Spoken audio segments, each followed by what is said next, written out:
നമസ്കാരം ശിവേട്ട. നമസ്കാരം. തൃപ്പാളൂർ ശിവേട്ടന് സ്വാഗതം. ഞാൻ സുരേഷ് കുമാർ ചെമ്പത്താണ്.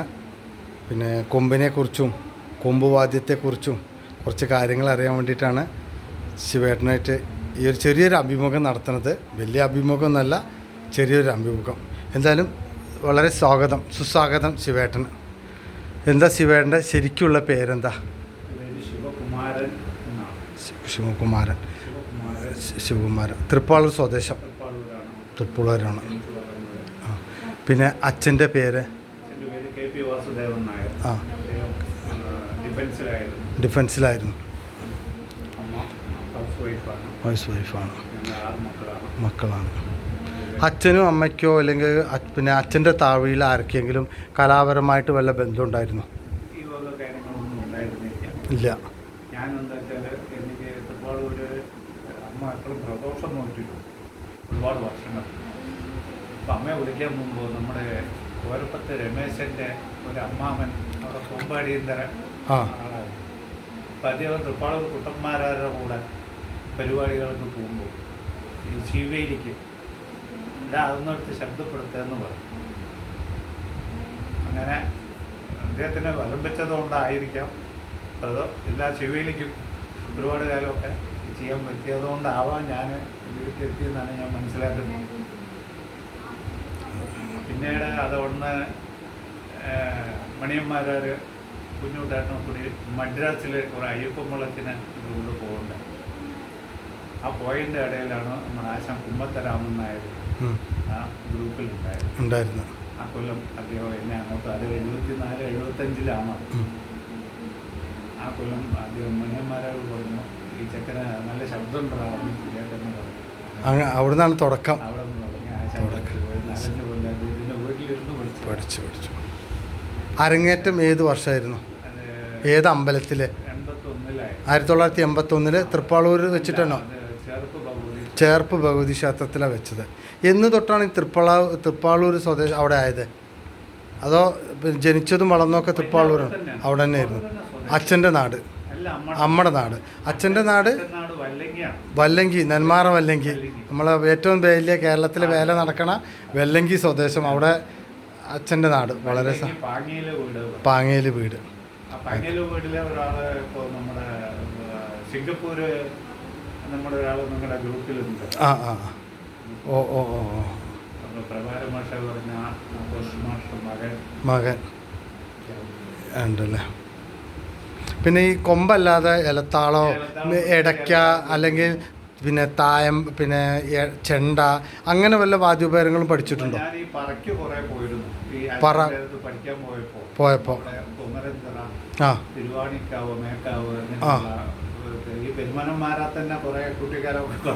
കഴിച്ചിട്ടുണ്ട്. അപ്പൊ ഈ പറയ്ക്ക് പോകുമ്പോ കഴിഞ്ഞാൽ എല്ലാ മേളത്തിനും വലന്തലൊക്കെ പിടിച്ചിരുന്നു. മണിയാട്ടിന്റെ കൂടെ മദ്രാജ് കൂടെ ഇടത്താളക്കാരനായിട്ടായിരുന്നു പോയിരുന്നു. അങ്ങനെ അപ്പോൾ ഇടത്താളം പിടിക്കും പല. ഈ കൊമ്പനെ പ്രൊഫഷണലായി കൊണ്ടുപോകാൻ കാരണം സ്വന്തം തീരുമാനമാണോ അതോ ഗുരുനാഥന്മാരുടെ രക്ഷിതാക്കളുടെയോ അല്ലെങ്കിൽ പുറത്തുള്ള ആസ്വാദകരുടെ അഭിപ്രായത്തിനാണോ നീങ്ങിയത്? ഒരുപാട് സ്വാധീനവും ശബ്ദസുഖവും കണ്ടപ്പോൾ ഞാൻ അതന്നെ ആയിക്കൊണ്ടിരുന്നു. മതിയെന്ന് ഉണ്ടായിരുന്നു വിജയേട്ടൻ്റെ. ഇന്നിപ്പോൾ എത്ര കൊല്ലമായി ഈ കൊമ്പ് വാദ്യത്തിൽ നിലനിൽക്കുക? എത്ര പതിറ്റാണ്ട്? 48 കൊല്ലമായി. ഇന്ന് കേരളത്തിലെ അങ്ങിങ്ങായി ഏതാണ്ട് എല്ലാ പഞ്ചവാദ്യങ്ങളിലും നെടുന്തൂണായി നിന്നാണ് ശിവേട്ടൻ അല്ലേ? അതിൽ തൃശ്ശൂർ പൂരത്തിന് തിരുവമ്പാടിക്കാണോ പാറമേക്കാവിനാണോ കൊട്ടിയേറുന്നത്? ഉണ്ടായിരുന്നു. പിന്നെ പാറമേക്കാവിൽ എത്ര വർഷം? 33 വർഷം കൊമ്പുവാദനത്തിലുണ്ടായിരുന്നു. അതൊരു വലിയ ഭാഗ്യം തന്നെയാണ് ഈ ജന്മത്തിൽ. കാരണം ഇനിയുള്ള തലമുറയ്ക്കൊക്കെ ചിലപ്പോൾ എത്ര വർഷം കിട്ടുമെന്നൊന്നും കാരണം നമുക്ക് പറയാൻ പറ്റില്ല. അതൊക്കെ ഈശ്വര കടാക്ഷം തന്നെയാണ്. പിന്നെ മറക്കാൻ പറ്റാത്ത ഈ കൊമ്പുവാദ്യത്തിൽ എന്തെങ്കിലും സംഭവങ്ങൾ ഉണ്ടായിട്ടുണ്ടോ? ഗുരു കാരണന്മാരുടെയോ ഇല്ലെങ്കിൽ വല്ല പഞ്ചവാദ്യത്തിന് പോയിട്ടോ ഇല്ലെങ്കിൽ പിന്നെ തിമില പ്രമാണിയുടെ മദ്ദള പ്രമാണിമാരുടെ ഇടയിൽ നിന്ന് മറക്കാൻ പറ്റാത്തൊരു സംഭവം ജീവിതത്തിൽ? സമയത്ത് ഓരോ കാലത്തിനും കൂട്ടിക്കൊട്ട് തുടങ്ങുന്നതിന് മുമ്പ് തിമല പ്രമാണി കുമ്പിടും കൂട്ടിക്കൊട്ടാൻ പോകണു എന്നുള്ള അറിയിക്കും. അപ്പം അതിന് ഓരോ കാലത്തിനും പരികാലായാലും അല്ലെങ്കിൽ രണ്ടാം കാലായാലും മൂന്നാം കാലായാലും നാലാം കാലായാലും ഈ കൂട്ടിക്കൂട്ടുന്നതിന് ആ ശ്രുതി കൂട്ടുന്ന ഒരു സ്ഥാനമുണ്ട്. ആ സ്ഥാനത്ത് മുമ്പ് അവർ കുമ്പിടും. ആ സ്ഥാനത്തുനിന്ന് ശ്രുതി കൂട്ടിക്കഴിഞ്ഞാൽ അത് എല്ലാവരും അത് എന്തിനാണ് ആ ശ്രുതി കൂട്ടുന്നത് വെച്ചാൽ ആ ശ്രുതി കൂട്ടുമ്പോൾ ആരെങ്കിലും അശ്രദ്ധയായിട്ട് നിൽക്കുന്നുണ്ടെങ്കിൽ എല്ലാവരെയും ശ്രദ്ധ കേന്ദ്രീകരിക്കണം. പക്ഷെ ആ ശ്രുതി കൂട്ടുമ്പോൾ എല്ലാ കൊമ്പും ഒരേ ശ്രുതിയായിരിക്കണം. അതൊരു ഇമ്പോർട്ടന്റ് കാര്യമാണ്. അത് എല്ലാവരും ആ സ്ഥാനത്ത് ഒരുമിച്ച് ശ്രുതി കൂട്ടണം. ഇപ്പൊ അതൊന്നും അവിടെ കാണുവാനില്ല. ഒരേ ശ്രുതിയുള്ള കൊമ്പുകാരും വിരളാണ്. ചില സ്ഥലത്തുണ്ട്, ഇല്ലാന്നില്ല, മിക്കവാറും കാണാറില്ല. അത് ഈ കൊമ്പ് പിന്നെ വാദ്യത്തിലെ സുഷിരത്തിന്റെ പ്രശ്നമാണോ അതോ ഒന്ന് തിമിരി പറഞ്ഞൊരു കൊമ്പുണ്ട്, ഭാര്യ. ഇപ്പൊ നമ്മളൊക്കെ ചിലത് എടഭാര്യ. ഇപ്പൊ ചില ആൾക്കാരിൽ ഇത് മൂന്നും അല്ലാത്ത ശബ്ദമുള്ള കൊമ്പൊക്കെ ചിലപ്പോ കാണാം. വ്യക്തികളെയൊന്നും പറയും അല്ല അതൊന്നും അവര് ശ്രദ്ധയിൽപ്പെടാത്തോണ്ടാവാം. എല്ലാം ഒരേ ശ്രുതിയുള്ള കൊമ്പാണെങ്കിൽ ഒരുപാട് സ്വാധീനം തന്നെ വേണമെന്നില്ല. ശ്രുതി നന്നായാൽ തന്നെ നന്നായിരിക്കും. എന്നിട്ട് അപ്പൊ അന്ന് ചോദിച്ചതിന്റെ മറുപടി അല്ല പറഞ്ഞു. അപ്പൊ അത് കുഞ്ഞൂട്ടേട്ടനും മണിയേട്ടനും പരമേട്ടൻ വിജയേട്ടൻ അങ്ങനെ ഒരുവിധ ആൾക്കാരെ ഇപ്പൊ നമ്മുടെ മധുവേട്ടനും ആ സ്ഥാനത്തായി അവർ കുമ്പിട്ടാൽ നമുക്ക് അറിയാതെ ആ സ്ഥാനത്ത് നമ്മളെ പുതി കൂട്ടണം. ഇപ്പൊ ആരും ആ സ്ഥാനമൊന്നും നോക്കാതെ പുതി കൂട്ടുണ്ടാവും. സ്ഥാനം തെറ്റിട്ട് അത് ശ്രദ്ധ കുറവുകൊണ്ടാണെന്നാണ് ഞാൻ മനസ്സിലാക്കുന്നത്. ഈ ശ്രുതി ഈ കുമ്പിടുന്ന കാര്യം ഞാൻ ഇതിന്റെ മുമ്പ് 1-2 പേര് എന്നോട് പറഞ്ഞിട്ടുണ്ട്. പക്ഷെ ഇത് പല വ്യക്തികൾക്ക് അറിയണ്ടോന്ന് എനിക്കറിയില്ല. പക്ഷെ പലർക്കും അറിയില്ല എന്നാണ് എൻ്റെ ഒരു അഭിപ്രായം തോന്നുന്നത്. ഇനി ശരിയാ തെറ്റോന്ന് അറിയില്ല കൊണ്ടാണ്. അപ്പൊ അതെന്ത് ഈ അശ്രദ്ധയായിട്ട് ആരെങ്കിലും നിൽക്കുന്നുണ്ടെങ്കിൽ നമ്മള് ആ ശ്രദ്ധ അതിലേക്ക് കൊണ്ടുവരാം. ആനപ്പുറത്ത് ആലവട്ടം വെഞ്ചാമരം വീശുന്ന ഒരു എണീറ്റ് റെഡിയായി നിൽക്കണം. അതെ, അത് ഈ തുള്ളി കൂട്ടുമ്പോ അവർ എണീറ്റ് നിൽക്കും. പിന്നെ കൂട്ടിക്കൂട്ട് തടുമ്പോഴാണ് ഊതണത്, ഇത് വീശുന്നത്. അതെ. അങ്ങനെയുള്ള ചില കാര്യങ്ങളൊക്കെ ഇതിലുണ്ട്. അതുപോലെ ഈ കൊമ്പുവാദ്യത്തിൽ ഒരുപാട് മഹാരഥന്മാർ മൺമറഞ്ഞു പോയിട്ടുണ്ട്. അവരാരെങ്കിലും മനസ്സിൽ മായാതെ നിൽക്കുന്നുണ്ടോ?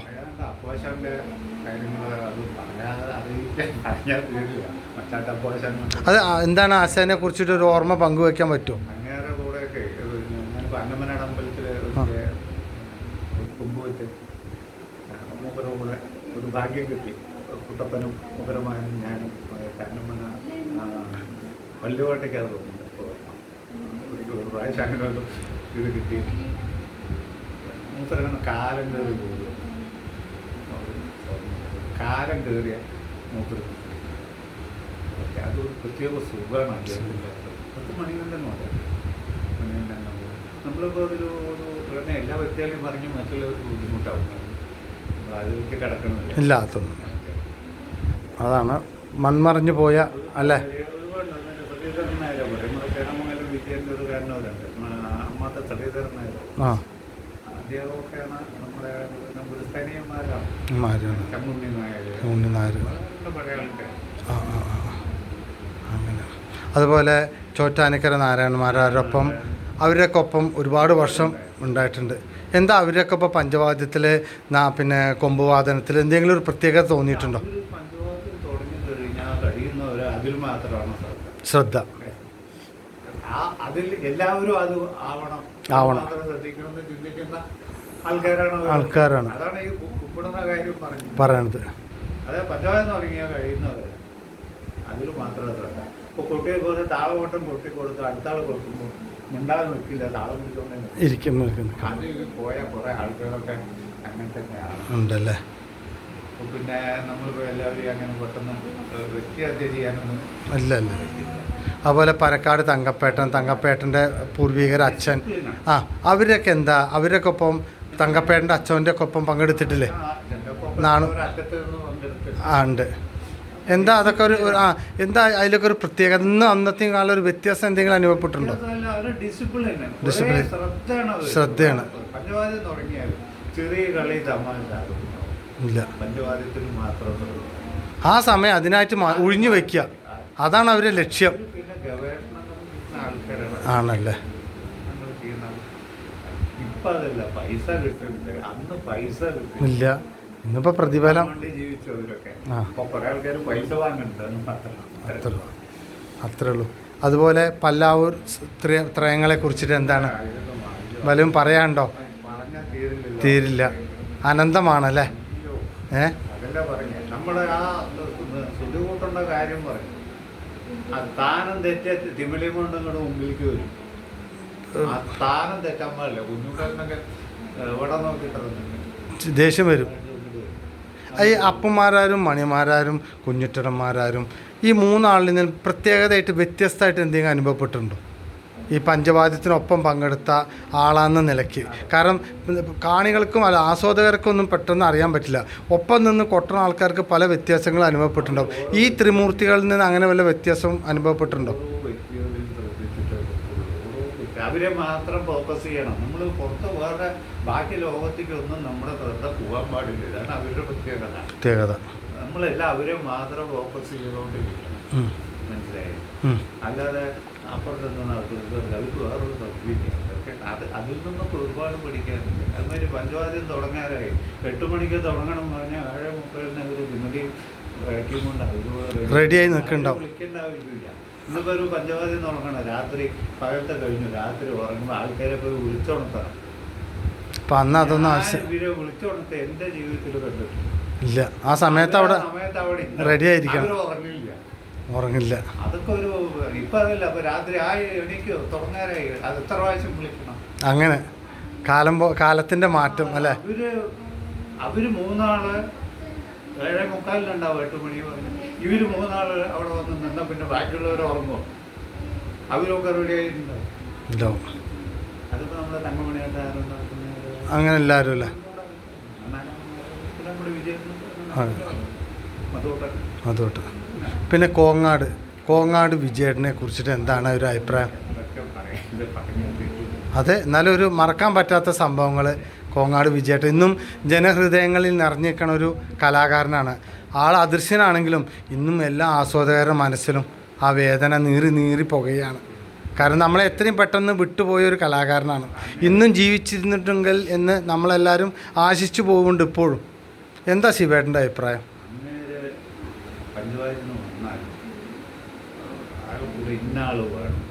നിർബന്ധമില്ല, ഏത് കൂട്ടിനും തയ്യാറ്. ആരിപ്പോൾ പുതിയ പഠിച്ച ആളായിക്കോട്ടെ, അതൊരു പഞ്ചവാദി അത് കുട്ടി ജനങ്ങളെ തൃപ്തരാക്കിയിട്ട് അധികം പോവുള്ളൂ.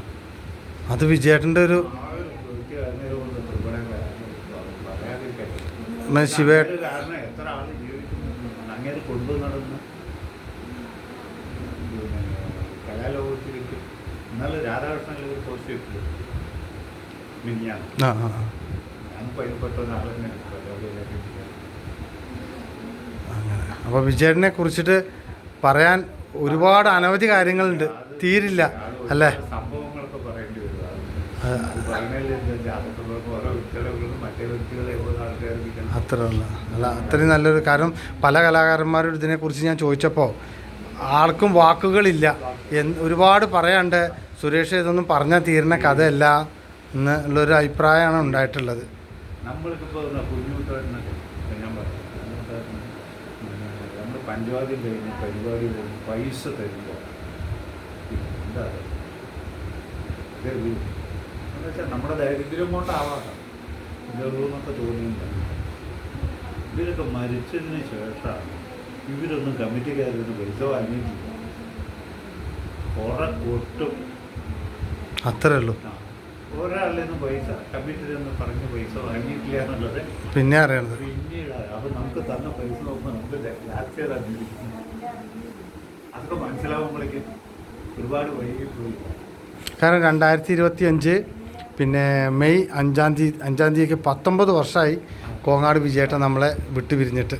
കാരണം അതിൻ്റെ ഒരു ഓർമ്മകളും കൂടി ഞാൻ ഇപ്പോൾ ഇവിടെ പങ്കുവെക്കുകയാണ്. പിന്നെ ഈ പഞ്ചവാദ്യത്തിൽ നിന്ന് മേളത്തിലേക്കൊക്കെ പോകാൻ കാരണം എന്താ ശിവേട്ടൻ? ഉണ്ട്, ഘടകമാണ്.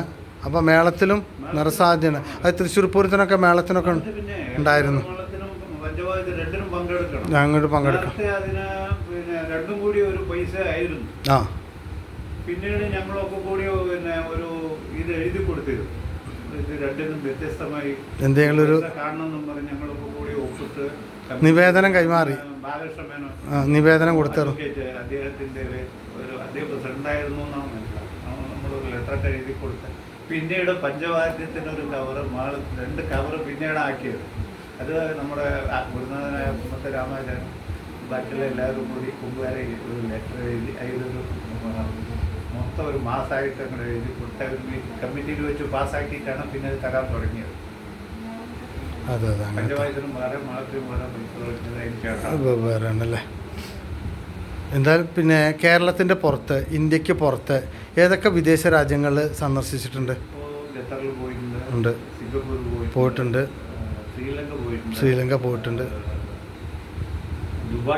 ദുബായ് പോയിട്ടുണ്ട്. ഒരുപാട് അനവധി വിദേശ രാജ്യങ്ങളിൽ പരിപാടി പങ്കെടുക്കാനുള്ള അവസരം കിട്ടിയിട്ടുണ്ട് അല്ലേ? ഉണ്ട്. കേരളത്തിന് പുറത്തും ചെന്നൈ, ബാംഗ്ലൂർ, അങ്ങനെ എല്ലാ സ്റ്റേറ്റുകളിലും. ബോംബെയിലൊക്കെ 37 കൊല്ലം ഡിസംബറൊക്കെ അവിടെ തന്നെ ഉണ്ട്. നന്ദന്റെ കൂടെ പിന്നെ പലസന നന്ദേട്ടൻ്റെ കൊണ്ട് ഒരുപാട് വർഷം, 37 വർഷമൊക്കെ നന്ദേട്ടൻ്റെ ഒപ്പം അല്ലേ? അതെന്തായാലും നന്ദേട്ടനെ കുറിച്ചുള്ള ഓർമ്മകൾ ഈ സമയത്തും പറഞ്ഞതിൽ വളരെയധികം സന്തോഷം. കാരണം നന്ദേട്ടൻ്റെ ഓർമ്മകളൊക്കെ പങ്കുവെക്കാൻ മനസ്സ് കാണിച്ചില്ലേ? പഞ്ചവാദ്യം തന്നെയാണ് അല്ലേ? കൊടുക്കണില്ല, അതാണ് അങ്ങനെ. പിന്നെ പഞ്ചവാദ്യത്തിൽ ഈ കൊമ്പിന് നമ്മളൊരു ചെറിയ അറിവ് വെച്ചിട്ട് ഞാൻ പറയുകയാണ്, ഈ കാലം മാറുന്ന കൂട്ടിക്കൊട്ടിൽ നല്ലൊരു എന്താ പറയുക, ആ മാറുന്നതിൻ്റെ സുഖം നമുക്ക് വേറെ ശ്രവണസുഖം അങ്ങനെ തന്നെ ഞാൻ പറയണു, അത് നമുക്ക് ഈ കൊമ്പെന്ന് കിട്ടുന്നുണ്ട് അല്ലേ? അതുപോലെ 5ാം കാലത്തിൽ ഒറ്റ പിടിച്ച് കൊട്ടുമ്പോൾ ആ രണ്ട് പിന്നെ കൊമ്പിൻ്റെ നാദമാണ് പഞ്ചവാദ്യത്തിൽ എന്നെ സംബന്ധിച്ച് എനിക്ക് ഏറ്റവും ഇഷ്ടപ്പെട്ട ഭാഗങ്ങൾ. അതൊരു തെറ്റാണോ? തെറ്റില്ല, ശരിയാണ്. പക്ഷേ ശരിയാണെന്ന് എല്ലാവരും വിഭാഗത്തിന് ഇന്നും ഇപ്പോൾ ഞാൻ പറയട്ടെ, നമ്മൾ ഒരു 2 കൊല്ലം മുമ്പ് പഠിച്ച് ഇറങ്ങിയിട്ടുള്ള ഒരു തിമലക്കാരന് കൊടുക്കുന്ന ഒരു വേതനം കൊമ്പുകാർക്ക് കിട്ടുന്നുണ്ടോ സംശയമാണ്. ഞങ്ങളുടെ മേഖലയില്ല, ഒരുപാട് ജൂനിയേഴ്സിന് കിട്ടുന്നുണ്ടോയെന്നാണ് വളരെ സംശയം. പക്ഷെ അതിനാരും പരിഹരിച്ചു കഴിഞ്ഞാൽ എന്താ പറയുക വെച്ചാൽ, കൊമ്പെന്ന് പറയുക, നീ ഒരു 10 ആൾ വാ, അങ്ങനെയൊക്കെ ഒരു 1 2 ആളുണ്ടാവും, നീ ഒരു 10 ആൾ വാ പറയും. ആ 10 ആൾ വരും, മറ്റേ 10 ആളെ വരുന്നുണ്ട്. അപ്പോൾ ഇതിപ്പോൾ നമ്മൾ താളവട്ട തിമ്മല താളവട്ട കൊട്ടുമ്പോൾ കൊമ്പ് വരും, അതിനനുസരിച്ച് കൊമ്പ് വരും. അത് കഴിഞ്ഞ് അടുത്ത ആൾ കൊട്ടുമ്പോൾ അടുത്ത ആൾ വരും. അപ്പോൾ ഇത് മുറിയുന്നില്ല. അതെ അതെ, കൂട്ടി കൊട്ടുമ്പോഴും ഇത് മുറിയാൻ പാടില്ല. കറക്റ്റ്. ഇത് മാറി മാറി ഊതണം. ഇതാരും അത് ചെയ്യുന്നില്ല, കുറച്ച് ആൾക്കാരേ ഉള്ളൂ. ഇതൊക്കെ പറയാനൊന്നും ഞാൻ ഈ ഫീൽഡിൽ തന്നെ മാറി നിൽക്കേണ്ടി കണ്ടത് പറഞ്ഞാൽ കഞ്ഞില്ല പറഞ്ഞ പോലെ അല്ലേ? അല്ല, അത്രേ ഉള്ളൂ. അത് സാരല്ല. അപ്പോൾ ഏത് ഫീൽഡിലാണെങ്കിലും ഏറ്റക്കുറച്ചിലുകൾ ഉണ്ടാവും. അതെ, ശ്രദ്ധിക്കാതെ അപാകതകളല്ലേ? കൊമ്പ് ശബ്ദത്തിൽ ഊതിയത് കൊണ്ട് കൊമ്പാവില്ല. ഇല്ല. അപ്പോൾ അത് ആവശ്യത്തിന് ഉപകരിക്കും വേണം. അത് വേണം. അപ്പോൾ അത് ശ്രദ്ധിക്കുന്നില്ല എന്നുള്ള ശ്രദ്ധക്കുറവിൻ്റെ കാര്യം പറയണം. അതൊക്കെ കഴിവില്ലാതല്ല കേട്ടോ. അല്ല, പഞ്ചവാദ്യത്തിൽ ഞാൻ പറഞ്ഞില്ലേ, കൊമ്പിന് നല്ലൊരു സ്ഥാനം തന്നെയാണ്. പ്രത്യേകിച്ച് ഞാൻ ഇപ്പോൾ ഈ പറഞ്ഞ ആ കാലം മാറുന്ന കൂട്ടിക്കൊട്ട് കേൾക്കുമ്പോൾ തന്നെ അല്ല, ഒരു എന്തോ ഒരു സുഖമാണത്. കാരണം പതികാലത്തിൽ കൂട്ടിക്കൊട്ടില്ല എന്നല്ല പറയാം, കാലം മാറുന്ന കൂട്ടിക്കൊട്ടല്ലേ ഉള്ളൂ. അതാണ്. അപ്പം 5ാം കാലത്തിൽ ഒറ്റ പിടിച്ച് കൊട്ടുക, ഇത് രണ്ടും എന്താ പറയുക, എന്നെ സംബന്ധിച്ചതല്ല എല്ലാവരെയും സംബന്ധിച്ചാൽ തന്നെ വളരെ സുഖം. ഒന്നും നടക്കില്ല. ആ 5 വാദ്യങ്ങൾ തന്നെ അല്ല, അതില്ലാതെ പഞ്ചവാദ്യം എന്നാൽ എന്താ ചോദിച്ചു കഴിഞ്ഞാൽ ഈ 5 വാദ്യങ്ങൾ തന്നെയാണ്. ടോട്ടലായിട്ട് പറയുകയാണെങ്കിൽ അതിൽ മാത്രം ശ്രദ്ധിച്ചാൽ അത് ശരിയായിക്കോളൂ. നമ്മൾ കർമ്മം ചെയ്യുമ്പോൾ ആ കർമ്മത്തിൽ മാത്രം ശ്രദ്ധിക്കണമെന്നേ പറയുള്ളൂ. അങ്ങനെ നിൽക്കുന്ന സമയത്ത് ചിലപ്പോൾ നമ്മൾ കൂട്ടിക്കൊടുന്ന സമയത്ത് നമുക്കിത് ഒരു ഭാഗത്തു നിന്ന് ശബ്ദം അങ്ങോട്ട് മാറി നമുക്ക് എന്നൊക്കെ തോന്നും. അപ്പോൾ മുഖത്ത് ആ നീരസം പ്രകടമാവും. അതെ അതെ. അപ്പൊ അവര് വിചാരിക്കും അവരോട് വ്യക്തികളോട് എനിക്ക് പിടിക്കായായിരിക്കും. അതാ നമ്മള് ചെറിയൊരാളാണ്. അതെ. ഒരു വ്യക്തികളോടും കല എന്ന് പറഞ്ഞു കഴിഞ്ഞാൽ അനന്തസാഗരമല്ലേ. അത് പഠിച്ച് ആരുമില്ലല്ലോ, ഫുള്ള് പഠിച്ച ആൾക്കാർ ലോകത്ത്. ഇന്നൊരു കര എത്തിപ്പെടാത്ത ആൾക്കാരേ ഉള്ളൂ. കാരണം അതിങ്ങനെ അനന്തമായി കിടക്കുകയാണ് പറഞ്ഞോളൂ. പിന്നെ വൈഫിൻ്റെ പേരെന്താ? ശിവേട്ടൻ്റെ പുഷ്പലത. എത്ര കുട്ടികളാ? രണ്ട്. എന്താ ചെയ്യണം അവരൊക്കെ? ആ, ഡൽഹി സെറ്റിലാണ്, ടീച്ചറായിട്ട് പോകുന്നത്. കമ്പനിയിൽ ജോലി. ആ, രണ്ടാമത്തെ അവള് മാസ്റ്റർ ഓഫ് ഫാർമസി കഴിഞ്ഞു. അവൾ PhD കഴിയാറായി. ഇപ്പോൾ പ്രൊഫസറായിട്ട് teachers medical college pharm D പറഞ്ഞ കോഴ്സിൽ പ്രൊഫസറായി വർക്ക് ചെയ്യുന്നുണ്ട്. വരുമാനം 2 മെഡിക്കൽ സ്റ്റോർ. എൻ്റെ ഒരു സുഹൃത്തിൻ്റെ മോനാണ്. ഒരുപാട് വർഷമായിട്ട് പഞ്ചവാദ്യത്തിൻ്റെ എവിടെയും അവിടെ കാണുന്ന സുഹൃത്തിൻ്റെ മോൻ എൻ്റെ ഇങ്ങനെ ഉണ്ട്. സുഹൃത്ത് എൻ്റെ പിന്നെ മോന് കുട്ടി ആലോചിച്ചാലോ യാതൊരു ചെയ്യാൻ നോക്കുന്നുണ്ട്. യാതൊരു ബുദ്ധിമുട്ടില്ലാതെ ജീവിക്കുന്നത്. ഇപ്പോൾ അവിടെ ഞങ്ങൾ 2 പേരേ ഉള്ളൂ. ഇപ്പോൾ തൃപ്പാളൂർ ശിവേട്ടൻ ഇപ്പോൾ താമസിക്കുന്നത് തിരുവില്ലാമലയാണ്. എത്ര വർഷമായി തൃപ്പാളൂരിൽ നിന്ന് പിന്നെ ശിവേട്ടൻ തിരുവില്ലാമല താമസമായിട്ട്? 13 കൊല്ലമായി. എങ്കിലും ഞാൻ ആഴ്ചയിൽ 4 ദിവസം തൃപ്പാളൂർ പോയിട്ടേ ഇരിക്കും. ഞാൻ അന്ന് പോകാൻ നിന്ന് തന്നെ തോന്നിട്ടില്ല. തൃപ്പാളൂരിലെ എല്ലാ കാര്യത്തിനും ഓരോ വീട്ടിലെ കാര്യത്തിനും ഏത് ക്ഷേത്രത്തിലെ കാര്യം ഞാൻ അവിടെ ഉണ്ടാവും.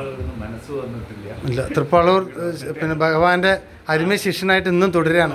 ഇനി എന്നും അങ്ങനെ തന്നെ ഉള്ളൂ. ആ പാദങ്ങൾ നമസ്കരിക്കണം അല്ലേ?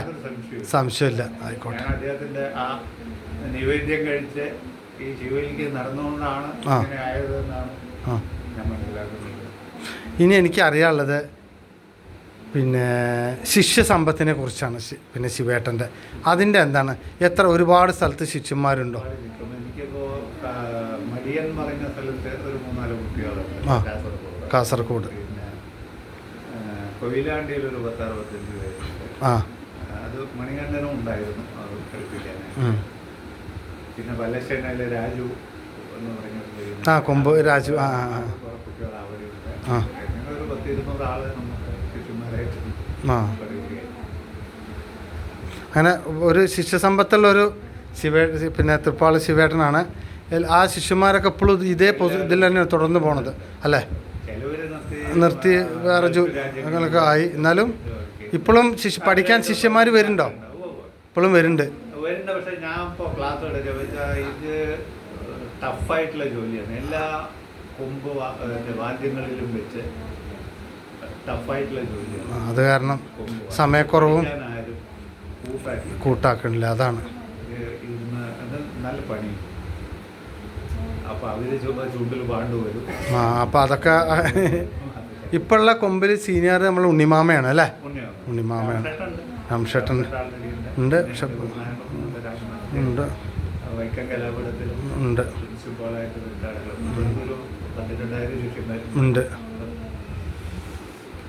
എന്തായാലും വളരെ സന്തോഷം തൃപ്പാളൂർ ശിവേട്ടൻ്റെ വീട്ടിലെത്താനും ഒരു ശിവേട്ടനായിട്ട് ഒരു 10-15 മിനിറ്റ് ശിവേട്ടൻ്റെ അറിവുകളൊക്കെ പങ്കുവെക്കാനും നമ്മളൊപ്പം സഹകരിച്ചതിനും ശിവേട്ടനും കുടുംബത്തിനും എല്ലാ ആയുരാരോഗ്യ സൗഖ്യങ്ങളും നേരുന്നു. അതുപോലെ ശിവേട്ടന് കിട്ടിയ എല്ലാവിധ മെഡലുകളും പുരസ്കാരങ്ങളും എൻഡോൺമെൻറ്റ് പുരസ്കാരങ്ങളൊക്കെ ഉണ്ട് ഈ വീട്ടിൽ. ഞാൻ അതൊക്കെ ഒന്നും ഇവിടെ കാണിക്കുകയാണ്.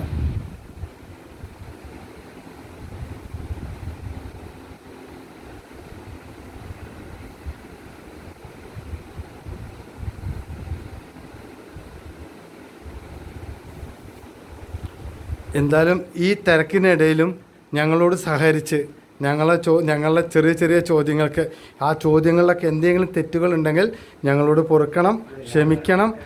ഞങ്ങളോട് സഹകരിച്ച ശിവേട്ടന് എല്ലാവിധ ആരോഗ്യ സൗഖ്യങ്ങളും നേരുന്നു. നന്ദി, നമസ്കാരം. ഇനി ശിവേട്ടൻ എന്താണ് ആസ്വാദകരോട് പറയാനുള്ളെങ്കിൽ പറയാം. അല്ല, ഞാനതിൽ പിന്നെ എനിക്ക് എല്ലാം അറിഞ്ഞിട്ട് പറയുന്ന വ്യക്തിയെന്ന് കണക്കാക്കിയിട്ടത് ഞാൻ എൻ്റെ ചെറിയ അറിവ് വെച്ച് ഓരോ കാര്യങ്ങൾ പറഞ്ഞു. ഞാൻ വന്ന് പോയ മൺമറിഞ്ഞവരൊക്കെ പാവം എന്നുള്ളതുകൊണ്ട് അവരിൽ നിന്ന് കിട്ടിയതൊക്കെ എനിക്ക് ഒരുപാട് അറിവുള്ള വ്യക്തിയൊന്നുമല്ല. ഞാൻ എന്തൊക്കെയോ കാരണന്മാർ പ്രഭാവിനെ അനുഭവം കൊണ്ട് അങ്ങനെ ജീവിച്ചു പോകും. ആർക്കെങ്കിലും ഞാൻ പറഞ്ഞതിലെന്ന് വേറെ യാദർശികം ഒരു വ്യക്തികളോടും യാതൊരു വൈരാഗ്യമോ ഇതുവരെയില്ല. നന്ദി, നമസ്കാരം. എന്തായാലും ഈ വീട്ടിൽ വരാനും ശിവേട്ടനോട് കുറച്ച് നേരം ചർച്ച ചെയ്യാനും സമ്മതിച്ച് എൻ്റെയും വലിയൊരു പുണ്യമായി ഞാൻ കാണുന്നു. എൻ്റെ പേര് സുരേഷ് കുമാർ ചെമ്പത്താണ്.